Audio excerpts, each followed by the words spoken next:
Hello, welcome to Storytime with Judy. Our book today is Buster by Denise Fleming. Well, Buster is a little dog that is just so happy. He loves his home, he loves his owner, he loves everything about his life until his owner brings home a box, and in the box is a cat, and he does not like cats. Let's find out what happens. Buster. Buster was a happy dog. He had everything he could ever want. He had dishes with his name painted on them in curvy letters, a large grassy yard with a tall oak tree to nap under,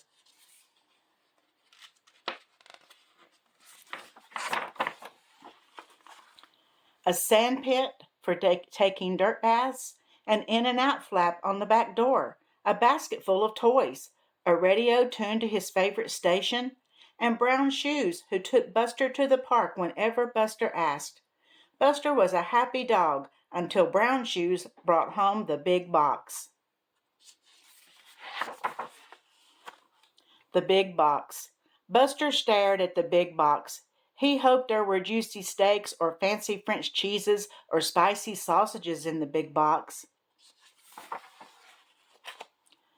But there were no steaks, no cheeses, no sausages in the box. There was just a bag of sand, a large flat pan, two small dishes, and a cat named Betty. Buster was not happy. Buster was afraid of cats. Betty. Betty jumped off the table. She began to purr and twist and turn around Buster's legs. Buster was terrified. He was afraid to move. If I ignore her, thought Buster, maybe she'll go away. Betty did everything to attract Buster's attention. She slept in Buster's dishes with the curvy letters. Buster ignored her. She ran up and down and around Buster's tree. Buster ignored her. She dug in Buster's sandpit. Buster ignored her. She ran in and out, in and out, in and out the flap. Buster ignored her. She hid Buster's toys. Buster ignored her. Then she changed the station on Buster's radio. That was too much for Buster. A fine park.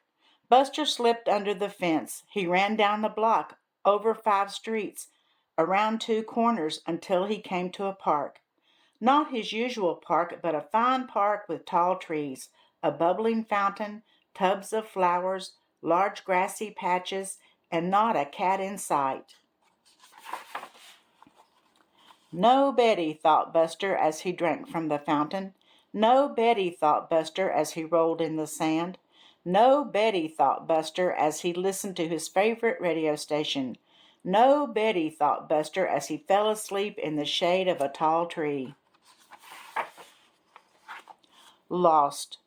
Buster woke up. He was hungry. He was lonely. Soon it would be dark. Buster was ready to go home. He looked up the street. He looked down the street. Nothing looked familiar. Buster circled the park to the left. He circled the park to the right. Buster had no idea which direction was home. Buster was lost. Buster asked Big Yellow Dog if he knew which way was home. He asked the tiny black dog if she knew which way was home. He asked the man sweeping the walks if he knew which way was home. No one in the park had any idea where Buster lived. Buster sat very still and tried to remember the route he had taken to the park. But he had been so busy trying to get away from Betty that he hadn't paid any attention. Home.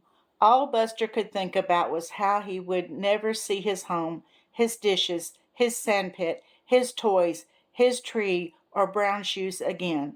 What would he do? Where would he go? Just then, a pigeon circled Buster. It landed close to Buster's ear. "Cuckoo!" said the pigeon, looking up. Buster looked up, way up. In the top of a tall tree several streets over, Buster saw a waving ball of white fur. The tree looked very familiar.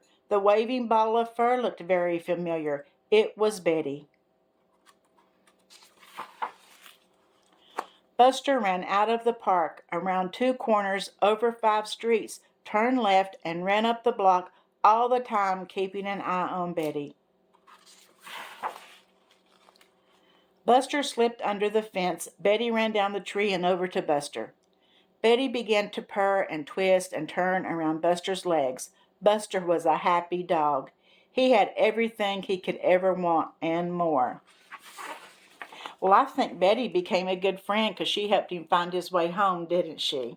Sometimes we can make friends with people that we think at first that maybe we can't. And I think Buster and Betty's going to have a good time. I hope that you subscribe and come back tomorrow for another story. See you tomorrow.